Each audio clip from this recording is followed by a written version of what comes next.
देश में कोरोना संकट के बीच ऑक्सीजन की किल्लत से देश जूझ रहा है। इस बीच पीएम केयर्स फंड पर सवाल उठ रहे थे और अब इन सवालों पर पूर्ण विराम लग जाएगा।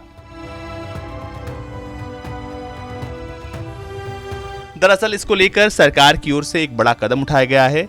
पीएम मोदी ने देश में ऑक्सीजन की किल्लत कम करने को लेकर एक बड़ा फैसला किया है। देश में पीएम केयर्स फंड से सरकारी अस्पतालों में 550 से अधिक ऑक्सीजन उत्पादन प्लांट स्थापित किए जाएंगे।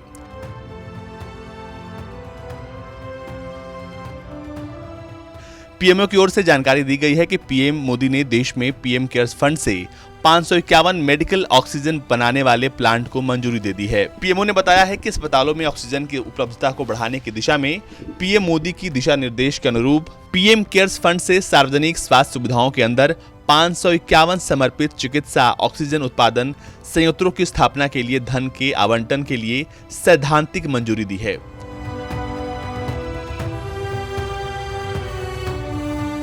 पीएमओ ने बताया है कि पीएम ने निर्देश दिया है कि इन पर जल्द से जल्द कार्यात्मक बनाया जाना चाहिए। ये समर्पित संयंत्र अलग अलग राज्यों, केंद्र शासित प्रदेशों में जिला मुख्यालय में चिन्हित सरकारी अस्पतालों में स्थापित किए जाएंगे।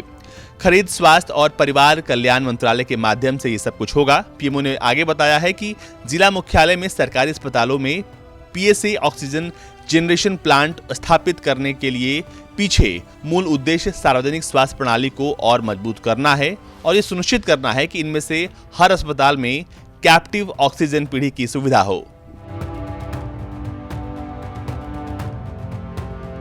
पीएमओ ने बताया है कि in house captive oxygen generation सुविधा इन अस्पतालों और जिलों की दिन प्रतिदिन की मेडिकल ऑक्सीजन जरूरतों को पूरा करेगी। इसके अलावा तरल चिकित्सा ऑक्सीजन कैप्टिव ऑक्सीजन पीढ़ी के लिए टॉप अप के रूप में काम करेगी। पीएमओ ने बताया कि इस तरह की प्रणाली ये सुनिश्चित करने के लिए एक लंबा रास्ता तय करेगी कि जिलों के सरकारी अस्पतालों को ऑक्सीजन की आपूर्ति में अचानक व्यवधान का सामना न करना पड़े और कोविड-19 रोगियों और दूसरे रोगियों को प्रबंधित करने के लिए पर्याप्त निर्बाध ऑक्सीजन की आपूर्ति हो सके।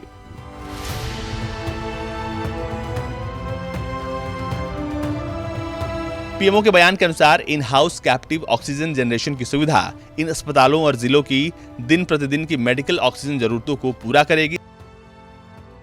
इसके अलावा प्रधानमंत्री कार्यालय ने बताया है कि इस तरह की प्रणाली लंबे समय तक ये सुनिश्चित करेगी कि जिलों के सरकारी अस्पतालों में ऑक्सीजन की आपूर्ति में कोई कमी ना हो और ना ही इससे किसी मरीज की जान जाए। ब्यूरो रिपोर्ट, भारत तक।